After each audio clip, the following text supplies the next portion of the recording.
your one experience you would have changed, or one item you would have added to change your experience in the game? So, and then what's your favorite experience you've ever had with Airsoft? So, my favorite experience I can say was at Bobcat. Mm-hmm. I believe you were on the other side of the field, but me and Justin and some of our guys on our team were supposed to defend the, I believe, it was the lake, so I don't know if that's the first or the third This is the third. base. Third. Pond, yeah. God, it took 45 minutes to smoke them out. It was like, you guys fight this, I'm going to go check everything else. Yeah, it was, that was a pretty good spot, because you can just kind of hide in that ditch. That's why I chose it, because it's so hard to take. Yeah. Funny part was, well, I believe we just, no, it was in the beginning of the game, we went over there to go and hide, because you guys had just attacked us on the second base. So me and Justin and the rest of the team ran down to the lake. The other team went behind the ditch and kind of just went up and trenched it. While me and Justin ran up the side hill. The problem was the enemy team that was following us had a medic. So that me and Justin shot. There was like 10 or 15 guys. I think about 10. Yeah. We shot them all because I guess they couldn't see us. And they're awesome. Yeah. Justin's over off camera. Come say hi. Hi. Hi. Yeah. Yeah. Yeah, Justin's, he has the AK, so he just rate fires all the... Yeah. That's his thing.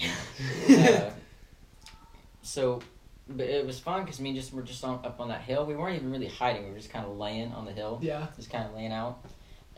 We shot the guys, I don't know, there's 10 or 15. I think there was 10. Yeah. We shot them all, and then medic just revived them all. So they came right back. Yeah. We shot them again. Medic revived them. Did that like 3 times. We got like 40 or so kills. And then one of them was being smart and went around, came from behind us. Flanked. Yeah. That was unexpected though, because I was just shooting and all of a sudden just pop. I was like, what? I got hit. I think I was in my first or second video from Bobcat. Nathan Montgomery, he was the first officer for the second half. The green team's first officer for the second half after John left. So he's like where Justin is.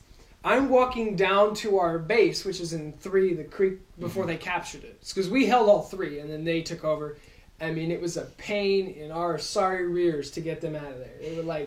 They dug themselves in, literally and figuratively, in a ditch. That you had to stand on a log or something to see over. It was deep. And I'm going down there, I'm like, hey guys, how's it going? And then he shoots me right in the temple, hits my glasses and shatters the BB.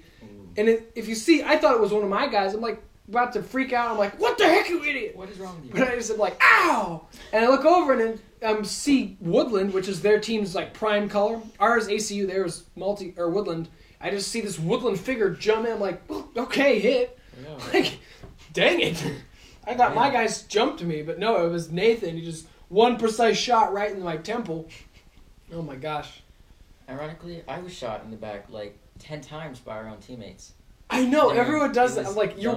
Okay, our 2 team colors were ACU and Woodland, because we were tan team. They were green team, so they had a lot of black and Woodland, really. Yeah. They got more blacks than Woodlands. And they would still shoot each other. I don't know why. There was 3 or 4 times I convinced the guy, no, I'm on your team. I would go along the side with him, and I'd eventually fall back and shoot him. Yeah. Or I'd go ahead of him and shoot him, and get all the guys with him. But yeah, I would just hear firefights, and I'm like, Carter, Ian, where are you guys? Oh, we're up at 2 or something, and I'm down in the middle of the woods. There's a civil war. Awesome. It's just 2 teams shooting each other. I'll hear, wait, no, it's us. Yeah, and then all fire will cease. And they're like, oh, sorry. And then it was dumb. I'm about ready to just shoot everyone. They're getting so close together, I could just do this and wipe them. And I'm like, wait. Woodland. I'll let them kill each other. We should have just gone and hid in the woods, because they would have never killed us. They're just shooting each other. It took us forever just to get to the lake because of that. It was dumb though, because they were literally just right behind us. Yeah. They followed us down the hill. They started shooting. Oh my gosh. I guess they just our team didn't like us. We coordinated 2 or 3 days in advance. We had FaceTime and called. And we're okay, we're gonna do this. We had maps. We're mapping it out. I think on this table we mapped it out one day, and I remember I'm like, Carter, you will take this route. Ian, you will take this route. My team, we're going to take this route. And everyone had a head officer. So a guy that would go in the front. And I never mentioned this. Most of my tactics I don't mention, either so my enemy doesn't hear it, or whenever you watch the video you don't know it. But I'll reveal this one. Whenever we played, there was always a head officer and a rear officer. And those guys, anytime we'd move, would be in the front or the rear. That way, guys would see us. They would, because you don't attack a patrol in the middle. You wait until the entire patrol is passed or come out of the clearing to fire. Because that way, if there's 2 guys that come out and there's like a 10-second gap and there's 12 guys in the field, you're screwed. You're big time. So you got to wait. To get hit in the back. And our front officer is always the first officer. So me, Ian, or Carter. And our rear officer is always someone wearing ACU or multicam.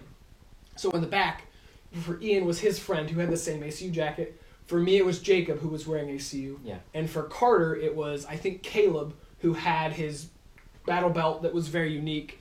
And I think he had his ACU hat and some other weird stuff. So it was very, all of our guys in front and back were very unique. Carter had a full tan. I had full multicam. Ian had full ACU. So everything is very unique and you would recognize, which is, I almost shot them once. I saw this patrol and it was so far in the distance and I had the sun in my eyes. It was our guy with the black on. We had like 2 guys that were wearing black and all I saw was that. There was no one in advance. And I saw like a bird move and I look and all of a sudden my eyes focus just slightly over and I see a guy in black and another guy behind him.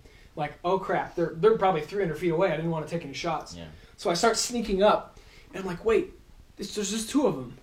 And then I hear Ian, he's like, let's move, guys! I'm like, okay. And then, there's like 3 guys that follow him in ACU. I'm like, okay, but... That could have been bad. I would have killed them Good all, for too. us, but... I would have heard the beginning, and that's what I do is I listen. Because it's just as dangerous to be visibly open and audibly open. If you're crunching around, you might have a thick wall of brush. I'm still going to find a way to shoot you. Yeah. So when we wiped out your patrol that one time, just the clear swipe, I listened for the beginning and the end of your patrol, waited in a specific angle where I could just do this.